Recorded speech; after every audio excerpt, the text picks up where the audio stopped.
நீங்கள் தானே எஜமானர்கள், நீங்கள் தானே நீதிபதிகள். ஆக வந்து பேசுகிறோம் என்கிற போது நாங்கள் என்ன விதண்டாவாதமா பேசுகிறோம்? செய்ததை சொல்கிறோம், நாங்கள் வஞ்சிக்கப்படுவதை சொல்கிறோம்.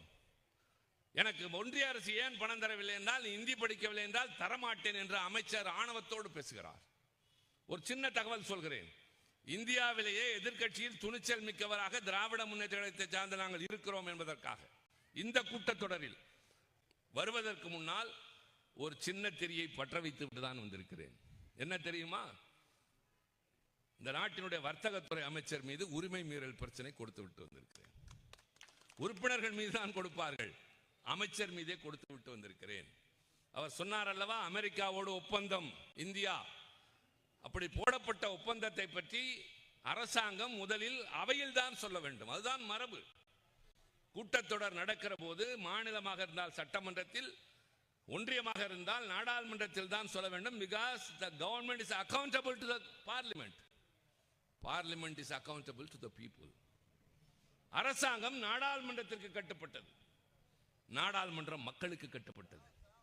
ஆனால் அவர் அவையில் வந்து சொல்லாமல் வெளியே பத்திரிகையாளர்களுக்கு சொன்னது அவையின் உரிமை மீறல் என்று நான் கொடுத்ததற்கு இன்றைக்கு பதில் சொல்ல முடியாமல் தவித்துக் கொண்டிருக்கிறார்கள். இதை துணிந்து செய்த கட்சி திமுக தான். அதே வழியில் தான் இன்றைய முதல்வர் சொல்கிறார், உன்னோட 3400 கோடி எனக்கு தேவையில்லை, ஆட்சி நடத்த தெம்பு எனக்கு இருக்கிறது, என் மக்களிடம் இருக்கிறது. மிரட்டுகிறார்கள். என்ன இந்தி படித்து என்ன ஆக போகிறது? இந்தி படிக்காமல் என்ன குறைந்து போகிறோம்? 20 ஆண்டுகளுக்கு மேலாக நாடாளுமன்றத்தில் இருக்கிற எனக்கு நான் இன்னும் இங்கிலீஷை வைத்து தான் அங்கே பிழைப்பு நடத்துகிறேன். எங்களை பார்த்து அவர்களே அதை நாம் பேசுகிறார். இப்போ இந்தி எதிர்க்கிறோம் என்றால் இந்தி மொழியே அல்ல, இந்தி பேசுகிறவனே அல்ல, எங்கள் மீது திணிக்காதே, எங்கள் மொழிக்கு மாற்றாக எதையும் கொண்டு வராதே. தமிழின் தொன்மையை பற்றி பேச எனக்கு நேரம் இல்லை இப்போது. ஆனால் இதை செய்தால் தான் என்கிறீர்களே, நாங்கள் என்ன இந்தி பேசுகிறவனை இந்த மாநிலத்தில் நுழைய விடாமல் வைத்திருக்கிறோமா? லட்சக்கணக்கான வடநாட்டை சார்ந்தவர்கள் இன்றைக்கு தமிழ்நாட்டிலே வாழ்வு நடத்தி கொண்டிருக்கிறார்கள். எல்லா உதவிகளும் தருகின்றோம். உத்தரப்பிரதேசத்திலிருந்து வருகிற தோழனை வா என்று வரவேற்று வேலை தருகிறோம். அந்த தோழர் சொல்கிறார், இந்த ஊருக்கு ஏன் வந்தேன் தெரியுமா? வேலை தேடி வந்தேன், சம்பளம் தராங்க, சோறு போடுறாங்க, பணத்தை அப்படியே ஊருக்கு அனுப்பிடுறேன். ஆனா ரொம்ப முக்கியம், நான் இங்கே தான் இருக்கணும்னு முடிவு பண்ணதுக்கு காரணம், சாலையில் நடக்கிற போது ஒரு பெண் என் எதிரே வந்தார். அவருக்கு நான் வடமாநிலத்தை சார்ந்தவன், மொழி தெரியாதவன் என்று தெரியவில்லை. அண்ணா, இந்த சாலை எங்கே போகிறது என்று கேட்டார். நான் விழித்துக் கொண்டிருந்தேன். மொழி தெரியாதால் மட்டுமல்ல, என்னை அண்ணா என்று இதுவரை யாரும் அழைத்தது இல்லை, என் ஊரில் மனிதனாகவே மதித்தது இல்லை. ஒரு கடைக்கு சாப்பிட போனேன், பரிமாற வந்தவர் சார் என்ன வேணும்னு கேட்டார். அழுதேட்டேன். என்ன சாத்து சார்னு சொல்றாங்க, இந்த ஊர்ல அண்ணான்னு கூப்பிடுறாங்க, வேலை தராங்க, சம்பளம் தராங்க, இதை விட சிறந்த ஊர் எங்க இருக்கிறது என்று தமிழ்நாட்டை பாராட்டுகிறான் மிஸ்டர் பிரதான், தர்மேந்திர பிரதான், கல்வித்துறை அமைச்சர் டெல்லி.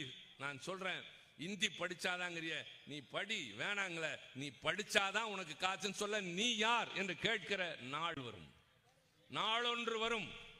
டெல்லி அதிகாரம் எங்கள் கைக்கு வரும். அன்றைக்கு மாற்றம் பாருங்க. எல்லாத்தையும் சிறுபான்மையினர் நிம்மதி பெருமூச்சு விட இருக்கிறார்கள். இந்த நாட்டில் என்னென்ன பாதகமான சட்டங்கள் வந்து எல்லாத்தையும் மாத்திடுவோம். என்னெல்லாம் இவங்க செஞ்சாங்களோ அதெல்லாம் சீர்படுத்துவோம். அந்த நாள் வருவதற்கு உங்கள் துணை தேவை. ஆனால் அதற்கு முன்னால் இப்போது 2026 நடக்க போற தேர்தல் ரொம்ப ரொம்ப ரொம்ப முக்கியமான ஒன்று. இவ்வளவு நல்ல ஆட்சி தந்து, இவ்வளவு திட்டங்களை தந்து, நான் இன்று இரவு முழுவதும் பேசுகிற அளவுக்கு திட்டங்கள் இருக்கு. நான் நிறைய சொல்லியிருக்கேன். நீங்க இப்ப நினைவு கூட்டி பார்க்கலாம். ஒவ்வொருவரும் ஒவ்வொரு வீட்டிலும் யாராவது ஒருவராவது ஏதாவது ஒரு வகையிலே பயனடைந்திருக்கக்கூடிய திட்டங்களை தருகிற ஆட்சி திராவிட மாடல் ஆட்சி.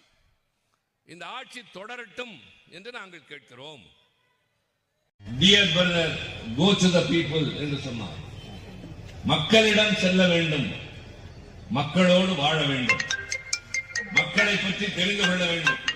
அமைப்பு உருவாகிய அந்த காலகட்டத்திலே அந்த படையை வழிநடத்த ஆரம்பித்த இன்றைய கழகத்தின் தலைவர் தளபதி அண்ணன் ஸ்டாலின், அவரோடு அன்றிலிருந்து இன்று நாங்கள் சொன்னதையும் செய்தோம், சொல்லாததையும் செய்கிறோம், எதிர்பார்க்காததையும் செய்கின்றோம்.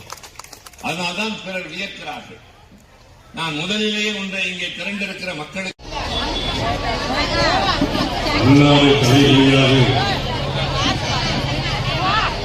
என்கின்ற கருப்பொருளை மையமாக கொண்டு பாசத்திற்குரிய அன்பு சகோதரர் திருச்சி சிவா அவர்களே வரவேற்புரையாக